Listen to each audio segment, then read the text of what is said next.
Silver got beat down again today, and the beatings will continue until the economy improves. And not our economy either. I'll explain in this video as we explore.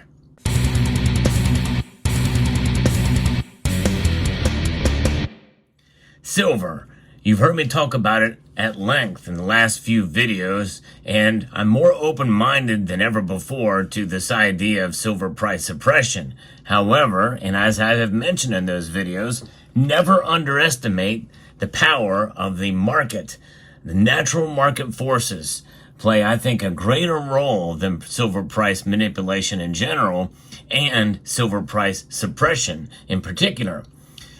Silver's measured in dollars, and that's the price traded that we see in the markets. And right now silver's down dramatically. Moments before the markets close today, here on this Friday, another Friday smackdown, silver is down over 2%. That's down 62 cents to $29.26. Earlier in the day, it got below $29. It got to $28.85. As you may remember, I mentioned that I think the summer doldrums could see somewhere between $28.50 and $31. A pretty wide range, but it's a volatile summer that we're seeing. But I think there's now more pressure to the downside for silver for a reason that a viewer pointed out, which I think is intriguing. And I like to see what my viewers are saying and thinking about some of the reasons, because there's a lot of different factors that come into play, and it is not unusual to miss some of those factors when we take a look at just what general media are saying, and especially those in the world of precious metals. And I think everybody kind of missed the mark here. Reuters is reporting through MSN about what Chinese officials have been saying now about the economy there. They're expecting a bumpy ride after this policy meeting that has occurred. Chinese officials acknowledged on Friday the sweeping list of economic goals re-emphasized at the end of a key Communist Party meeting that they saw earlier in the week contained many complex contradictions, pointing to a bumpy road ahead for policy implementation. Pressures for deep changes in how the world's second largest economy functions has risen this year, with consumer and business sentiment near record lows domestically and global leaders increasingly concerned for China's export dominance. And this, folks, does have to do, especially with silver and being exported out, and also their consumption of silver in the country. And we're going to get in because I think it's important to understand what goes on in the Chinese economy. In this article from Reuters, even though we know some of these major media outlets, they're biased, but something like this, I think they can probably be a little bit more fair-minded on. And, all the precious metals did take a hit today, and that could be in part some of the reason. But I think silver especially is getting hit harder. And I think this is the reason why, because platinum and palladium have been hit pretty dramatically because of this as well, I feel. And from Duke Nukeman sent me this piece, by the way, and proposed this in a prior comment on the channel in one of the recent videos that I posted about this. Following a 4-day closed-doors meeting led by President Xi Jinping, which takes place once in roughly only 5 years. That's right. They only have this meeting once in 5 years. That tells you how rare and important this is. And I think this is probably one of the reasons why silver's price has taken a pretty big hit. Officials made a raft of seemingly contradictory pledges for modernizing the industrial complex while also expanding domestic demand to stimulating growth and simultaneously curbing debt risk. The initial summary of the meeting, known as plenum, did not contain details on how Beijing plans to resolve the tensions between policy goals, such as how to get consumers to spend more while resources flow primarily to producers and infrastructure. So it's good to understand what's going on in that country because they are the second largest economy and they have a much greater population. That raises the stakes. Some analysts warn the current path fuels risk of a prolonged period of near stagnation and persistent deflation threats as seen in Japan there in the 90s. high debt levels plus increasing deflationary pressures eventually could result in a Japanese-style low growth and very low inflation, according to Julian Evans-Pitchard, head of China economics at Capital Economics. That would force them to change course and for the current policies. But that might not happen straight away. That might only happen in a few years' time. Contradictions in Chinese foreign or policy efforts have been present for decades, as were goals to increase manufacturing, value added, enhance social security, liberalize land use, and improve local government tax revenues. But making tough choices is an increasingly urgent task. China grew at a slower than expected pace in the second quarter, leaning hard on industrial output and external demand, but showing persistent domestic weakness. Now keep in mind that I've been talking about this from some sources that say the Chinese economy is doing fairly well. Others say not. China is a mystery here, but now it's out in the open because they spoke at the media briefing along with other party officials.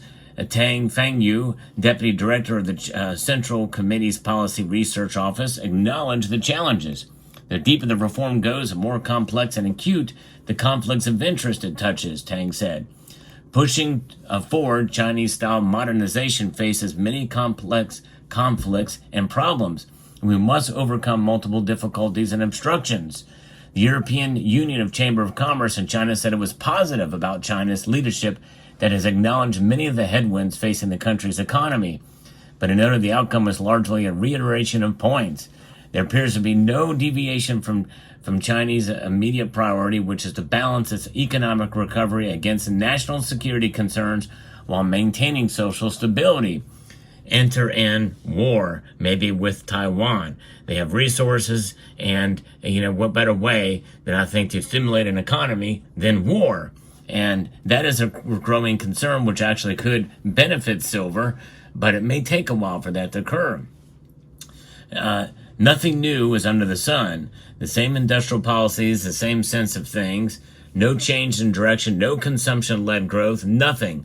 And this is why we're seeing a lot of solar panels being built on mountainsides. A lot of that demand for silver very well could dry up, and that could cause the silver's price to continue to fall. Chinese stocks not far above the 5-year lows hit the start of 2024 were flat, and a similar plenum after a similar plenum in 2013, Beijing launched a policy agenda that included most of the goals announced, but also ambitions to liberalize financial markets and make domestic consumption more prominent driver of growth. Capital outflows scare in 2015 halted many of these plans. Many analysts argue that national security considerations have pushed China in the opposite direction in recent years, tightening control over swaths of the economy with regulatory crackdowns on industries including tech and finance. Doesn't that sound exactly what communists do? That's right, they like to control everything, including the means of production. Beijing has recently highlighted advanced manufacturing as a new growth, again sidestepping consumers, with leaders hoping an industrial leap could save China from a middle-income trap and stabilize the job market in the process. It reasserted China's quest for a new productive force, a term coined by Xi last year that envisions scientific research and technological breakthroughs for industry and an expansion in that industry. There's still tension between expanding the supply side of the economy and boosting household spending, according to Harry Murphy-Cruz, an economist at Moody's. The communique mostly focused on new productive forces and the scientific and technological revolution. In other words, they're just creating, how they do the ghost cities. They're creating ghost tech and ghost means of production with no real demand for those things in the country. And just to kind of keep some engine of the economy going. You've heard me talk about the housing sector and how they're bribing them with gold bars to pump up the price, to make it seem like it's a vibrant real estate market. And it is not. And their economy is probably not doing as well as some would think. So could the silver price increases that we've been seeing up until now been sort of a false flag of what a perceived good economy in China? I don't know. But nonetheless, increased demand a lot of that is coming from China. We'd love to know the breakdown of the numbers from the Silver Institute as kind of where it is. CME Group says that the gap is narrowing, but still there is more supply than demand. So it'll be very interesting and intriguing to see how this plays out. But this is one of those things and one of those factors in the natural market which has a dramatic impact, which widens that gold to silver ratio, which, by the way, right now, that gold to silver ratio is at 82.2. Gold did drop today as well, too. So I'm sure there's other factors that led to the drop in metals. But I think what's pushing silver lower is this specific case. And Duke Nukem pointed this out to me, and I appreciate him doing that because I always like to look at all the factors that can come into play.